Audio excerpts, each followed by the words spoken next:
ভোলার চরফ্যাশনে তুচ্ছ ঘটনাকে কেন্দ্র করে প্রতিপক্ষের হামলায় যুবদল কর্মী সহ 9 জন আহত হয়েছেন।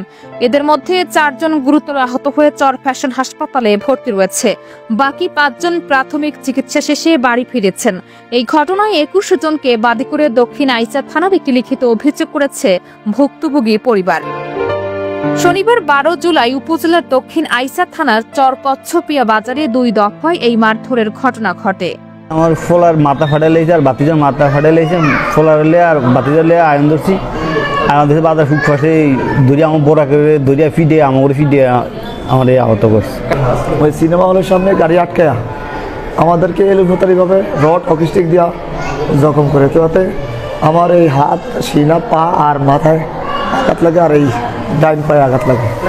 আমি আসছি আমার বাইক না চুল কাটাইতে আসছে, আমার বাইক না নিতে আসছি আসছে মতন আমি কাদের সাথে ঝগড়া হয়েছে আমি ওইটা প্রথম কইতে পারি না। আসার পর তো আমি যাওয়া ধরছি মতন তারা রড দিয়ে বাড়ি মেরে দিছে। এই ঘটনায় আহত হয়েছেন যুবদল কর্মী মাহবুব আলম, ছাত্রদল নেতা সোহেল, সাকিব, শাহাবুদ্দিন ওরফে শফু চৌকিদার সহ 9 জন। হাসপাতালে চিকিৎসাধীন যুবদল কর্মী মাহবুব আলম জানান, তার ভাই মাকসুদের কাছ থেকে স্থানীয় এক ব্যক্তি জাহাঙ্গীর 14,000 টাকা পাওনা ছিল। জাহাঙ্গীর সেই টাকা চাইতে আসলে বেশ কিছুদিন আগে তার ভাই মাহবুব সম্পূর্ণ টাকার জামিনদার হয়ে 10,000 টাকা মাহবুব নিজেই পরিশোধ করেন।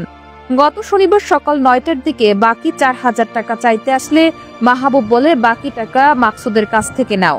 পরে জাহাঙ্গীর, সোহেল ও রাসেল সহ বেশ কয়েকজন মিলে মাহবুবকে সেখানে মারধর করে। ফের বেলা 11টার দিকে ফখরুদ্দিন মাঝি ও খালেক মাঝির নেতৃত্বে রাসেল, সোহেল, মফিজ, শামীম, হাবিবুল্লাহ, জলিল আলমগীর ও আনোয়ার দেশীয় অস্ত্র নিয়ে সজ্জিত হয়ে তাদেরকে ওই একই স্থানে মারধর করে গুরুতর আহত করে। আমার ভাই মাকসুদ সে 20,000 টাকা নিছে জাহাঙ্গীরের কাছ থেকে সুদের উপরে। আমি জামিন হয়েছি। আমার ভাই পরে আস্তে আস্তে সে 15,000 টাকা দিচ্ছে আর আমি 10,000 টাকা দিয়া মোটামুটিভাবে তার 20,000 টাকা দিয়েও 5,000 টাকা লাভ দিছি।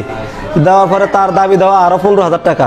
এই 15,000 টাকা আজকে না দেওয়াতে আমাদেরকে অনেক মারধর করছে। তারপরে আমরা হাসপাতাল হওয়ার পথে অনেক আমাদেরকে মারধর করছে। আসার পথ মানে আমাদেরকে ওখানেও মারছে এবং আসার পরে এই মাথায় হেদের বাড়ির দরজা আইসা অনেক আমাদেরকে মারধর করছে হুকুমাজির গ্রুপ। 5 আগস্টের আগে আওয়ামী লীগের কাছে নির্যাতিত হয়েছি। এখন যদি নব্য বিএনপির কাছে যদি আমার পরিবার যদি এখন নির্যাতিত হয়, এটা খুবই দুঃখজনক। এ বিষয়ে প্রতিপক্ষ ফখরুদ্দিন মাঝি বলেন, তাদের উপর আমরা হামলা করিনি, উল্টো তারা আমাদের উপর হামলা করেছে। দক্ষিণ আইচা থানার ভারপ্রাপ্ত কর্মকর্তা ওসি মোহাম্মদ ইরশাদুল হক ভুইয়া জানান, এ বিষয়ে একটি লিখিত অভিযোগ পেয়েছি, তদন্ত সাপেক্ষে ব্যবস্থা নেওয়া হবে। কিছু আহত হয়েছে, যেমন বড় ধরনের তেমন কিছু হয় নাই। তারপরে উভয় পক্ষের মধ্যে অভিযোগ হয়েছে বা অভিযোগ করে নাই, চিকিৎসা করে হয়তো বা করবে, এ পর্যায়ে আছে আর কি। পাইলে পরে আমরা আইনগত ব্যবস্থা। কোনো অভিযোগ করছে কোনো পক্ষই? একটা পক্ষ অভিযোগ আইছে, অভিযোগ করছে, আর একটা পক্ষ করে নাই। তবে ঘটনা কিন্তু আপনার উভয় পক্ষই জড়িত।